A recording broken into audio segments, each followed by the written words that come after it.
The storm that swept across the iron plains of Voltura Prime carried shards of metal, dust that rang softly against the hull of the downed shuttle. Inside the fractured vessel stood a lone human soldier named Rian, a man who breathed steadily despite the warning lights flickering across the fractured consoles. He had been separated from his squad after a plasma burst tore through the sky and forced his craft into a brutal descent. He had survived as he always did, with grit that could have carved through stone. Now he waited in the dim glow, studying the alien landscape beyond the cracked viewport. He knew he was not a lone dot in the distance. Through the swirling haze, a tall silhouette approached with slow steps that sent ripples through the metal dust. The figure moved like a dancer in the wind, while the storm bent around her form rather than pushing through it. Rian watched her with narrowed eyes, his hand resting near the emergency blade holstered at his side. He had been trained to stay calm, remain observant, and never reveal fear, even when every instinct screamed to run. The figure came closer until the storm parted, revealing a woman taller than any human, with luminous silver eyes and skin that reflected the faint blue lights of the storm dot. Her name was Lyra, a warrior of the Volturon Dominion, a species known across the galaxy for dominance, precision, and a remarkable ability to manipulate air. She studied Rian with a mixture of curiosity and certainty, for she had never seen a lone human stand upright after a crash on her world. She stepped closer, and the metal dust fell away from her like water sliding from polished stone. Rian stepped out of the shuttle with a calm stride, brushing off a smudge of soot on his sleeve. His boots crunched softly on the metallic soil as he faced Lyra directly. She had expected the human to tremble or raise his weapon, or at least show a flicker of panic. Instead, he stood like a statue carved from old earthstone, watching her with unshaken focus. She asked the question that had been rising in her thoughts since she first saw him move through the wreckage without a tremor. "Why are you not afraid?" Rian kept his voice steady as he answered. "I told the truth to the last warrior who asked me that. I will tell it to you too." He spoke with such even tone that Lyra felt an unfamiliar flutter of hesitation. She expected a boast or a threat or a plea, but something in his eyes told her would be none of those. She inhaled, preparing herself for whatever answer he would offer. But she did not realize how deeply his words would strike. Rian said, "Because humans learned long ago that fear only helps if you let it guide you, not rule you." Lyra's lungs stopped midway through her next breath. She had fought creatures twice her size.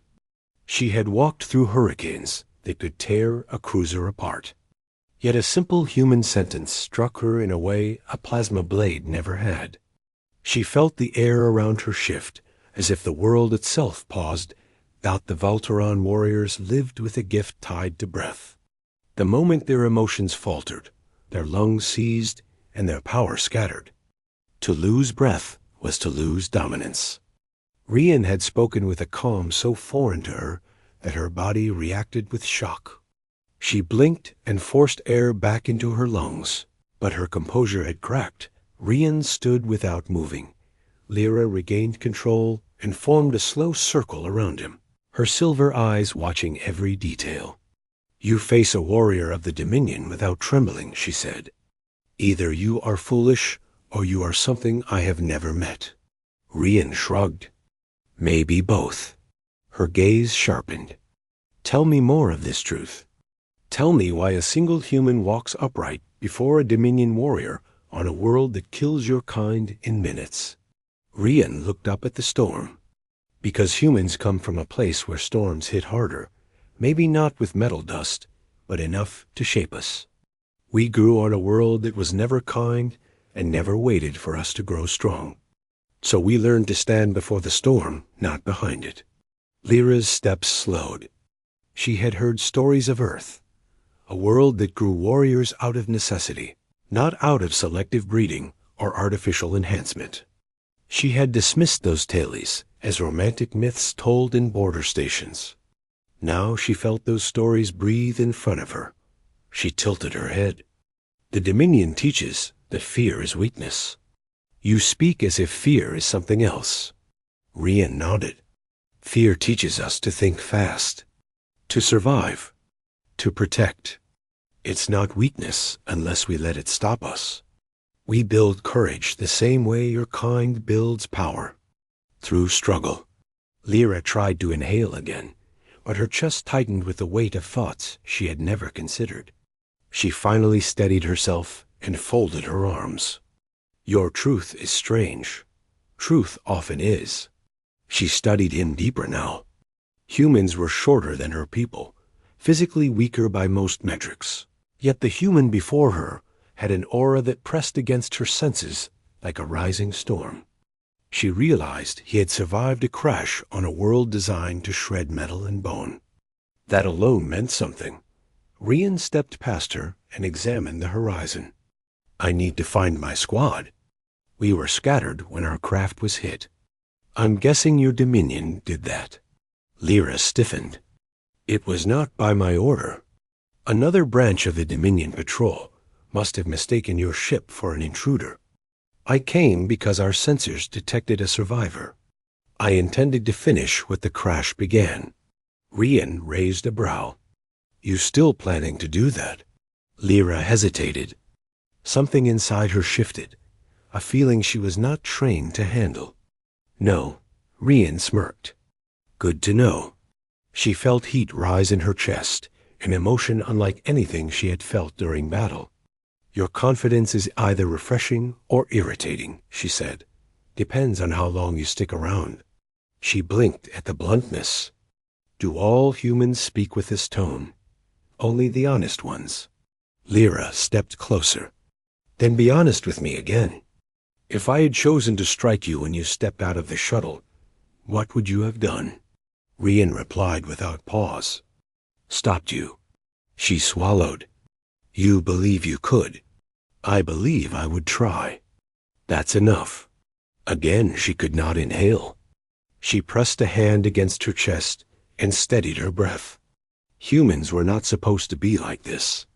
Dominion records described them as adaptable, tenacious, and chaotic, but they had never mentioned a human who stood before a warrior with steady eyes and no hint of surrender. Rian resumed walking. Come on. If your people hit my squad, then they might need help. You know this world. You can guide me? Lyra found herself following, despite every protocol that told her she should have turned away. Why would you trust me? I don't. He looked back at her with a small smirk. But I trust my instincts. And they tell you to walk beside a warrior whose people shot down your craft. They tell me you won't let me die before you understand humans better. She stopped. You said that as if you can see my thoughts. Not thoughts. Just the way you look at me. She had no answer to that, but the storm around them thickened as they walked. But Rian moved through it like he had walked storms all his life. Lyra manipulated the air around him with graceful movements, shaping a protective path. Rian noticed but did not comment, which surprised her. Most offworlders begged for such protection. He simply accepted it as if he were walking with a companion, not a Dominion warrior. After a long trek, they reached a ravine filled with twisted metal and the faint glow of distress beacons. Rian rushed toward the wreckage without hesitation. Lyra followed, watching how he checked every panel and called out for survivors with a kind of steady volume she had never heard from a human in crisis. They found one crew member alive, pinned beneath fractured plating.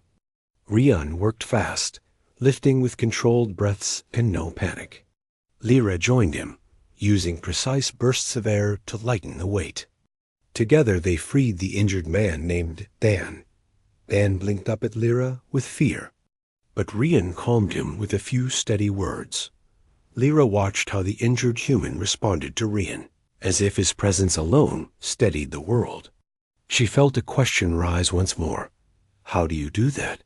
Do what? Make others unafraid? Rian gave a small shrug. Someone has to stay calm first. Might as well be me. Lyra breathed in deeply. For the first time since meeting him, her lungs did not falter. She realized she had begun to adjust to the strange weight of human truth. They built a temporary shelter. Rian tended Dan's injuries, while Lyra kept the storm at bay. As night fell across the metal plains, Lyra asked the question again, but softer. Rian, why were you truly not afraid when you saw me? He looked at her, the firelight reflecting in his eyes. Because I've seen worse than death. She felt her chest tighten, but not from fear. What could be worse than that? Living without purpose. Running from every challenge. Letting fear stop you. She stared at him. His words felt like thunder pressed into sentences. He continued. I wasn't afraid of you, because you're not my enemy. Not unless you choose to be. Lyra opened her mouth to answer, but no sound came out. She inhaled, exhaled, and found her lungs steady once more. His truth had stopped frightening her. It now rewrote something inside her. The night deepened. Dominion patrol ships flew overhead searching for the crash. Lyra rose and looked toward the sky. They will come for me if they find I helped you. Rian responded. Then we leave before they arrive. You would risk more danger. He nodded. Dan needs a med kit.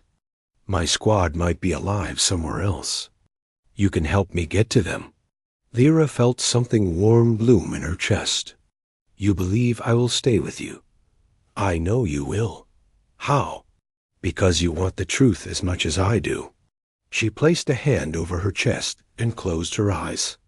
Humans were not supposed to have